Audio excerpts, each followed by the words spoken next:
Hello everyone and welcome to Unacademy. मेरा नाम है शिवांगी गौतम और आज की क्लास में हम एक बहुत इंपॉर्टेंट डिस्कशन को या एक बहुत इंपॉर्टेंट इशू के बारे में डिस्कस करेंगे।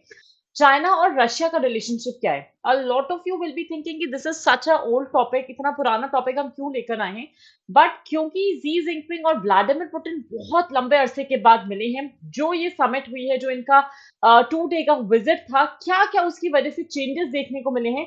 ये जो न्यू एरा की बात की जा रही है, जहां पे चाइना और रशिया दोनों बोल रहे हैं कि हम एक यूनाइटेड फ्रंट लेकर आएंगे against the west. What is it focusing about, या क्या चाइना और रशिया एक साथ इतने पावरफुल है ना they can threaten the western powers, जहां पे नेटो एक्सपेंशन एशिया में हो सकता है। या फिर अगर हम बात कर रहे हैं कि नेटो के अगेंस्ट रशिया और चाइना एक स्टैंड लेना चाहते हैं, आज की क्लास में वो सारा का सारा कुछ हम डिटेल में देखेंगे। अलॉन्ग विद दैट हमारा फोकस ये रहेगा कि इस पूरी कहानी में हिंदुस्तान का क्या रोल रहेगा। चाइना और रशिया की बढ़ती नजदीकियों में does India play a good role, a bad role, हम कहाँ पे स्टैंड करते हैं, हमारा रिलेशन रशिया के साथ कैसा रहने वाला है, और उसी के टर्म्स में, उसी के रिस्पेक्ट में हम इस चीज को समझेंगे कि क्या इंडिया को अपना रिलेशन रीअसेस करने की जरूरत है विद रशिया और नॉट।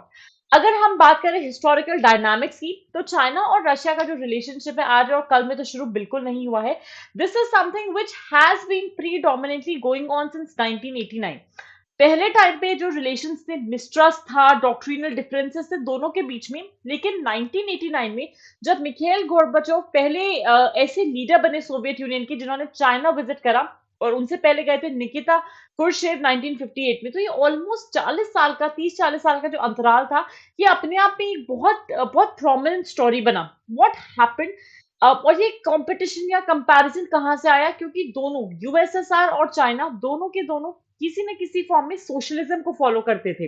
एक अगर हम बात करें कम्युनिज्म या सोशलिज्म, कम्युनिज्म के जो प्रोपेगेंडास को ये लोग फॉलो करते थे, उस वजह से इनमें कहीं मिसट्रस्ट भी था, कुछ कुछ डॉक्ट्रिनल डिफरेंसेस भी थे कि भाई हम इस कम्युनिज्म को कैसे आगे बढ़ाएंगे। 2001 में दोनों ही देशों ने ट्रीटी ऑफ गुड नेबरलीनेस और फ्रेंडली कोऑपरेशन को साइन करा, जिसकी वजह से इकोनॉमिक और ट्रेड टाइप दोनों के बीच में बेटर होने लगे। And along with that we also saw कैसे डिफेंस इक्विपमेंट को बेचा जा रहा है, एनर्जी को बेचा जा रहा है रशिया के द्वारा चाइना को, और रशिया किस तरीके से चाइना के ताइवान एक्सपेडिशन को सपोर्ट करता है।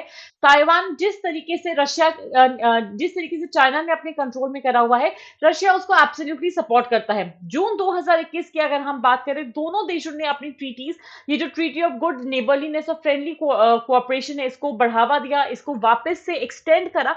और यहाँ पे रशिया ने बोला कि भाई रशिया और चाइनीज कोऑपरेशन ये स्टेबलाइज करेगी वर्ल्ड अफेयर्स को, जहां पे अगर एशिया में नेटो का इन्फ्लुएंस बढ़ता जाएगा, उसको काउंटर कैसे कर सकते हैं, उसके लिए भी दोनों देशों ने एक संगठित तरीके से काम करा। करंट डेवलपमेंट्स की बात करें, थोड़ा सा रशिया के लिए जो वेस्ट का मुंह बना, या जो झुकाव आया, या जो कहते हैं अबाउट टर्न उन्होंने करा वेस्टर्न नेशंस ने, स्पेशली फॉर रशिया, वो क्यों करा। 2014 में जब रशिया ने क्रिमिया को एनेक्स करा था, रशिया ने अपना जब जैसे ही वेस्ट ने अपना हाथ टाइट करा, जैसे ही वेस्टर्न नेशंस ने रादर इन्वेस्टमेंट रोके रशिया में, रशिया ने बोला ठीक है, तुम हम में इन्वेस्ट नहीं कर रहे हो, हमने चाइना को आने दिया।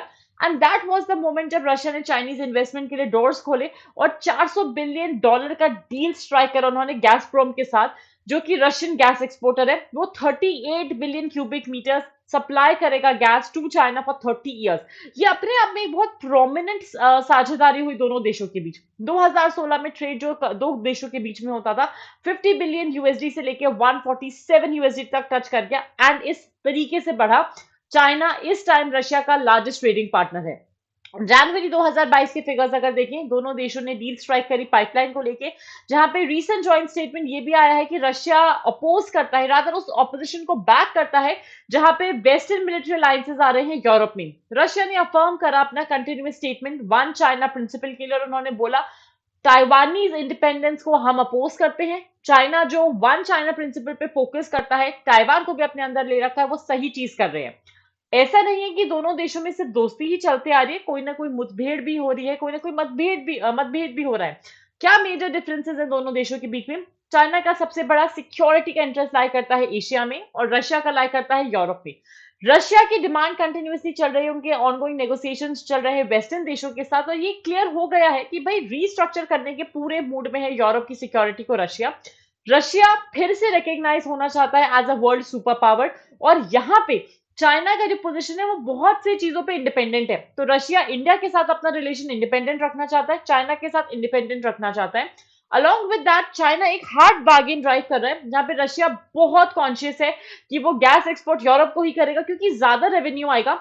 China on the other hand इस पोटेंशियल को टैप करना चाहता है। और तो बात चल रही है रशिया चाइना कोऑपरेशन की सेंट्रल एशिया में, तब भी रशिया को पता है कि यूरोप उसके लिए as a trading partner, as a revenue source कितना प्रॉमिसिंग है। चाइना और ईयू दोनों की अगर हम बात करें, they are the biggest trading partners of each other, लेकिन चाइना का जो ट्रेड रशिया से है वो बहुत बहुत छोटा है इन कंपैरिजन।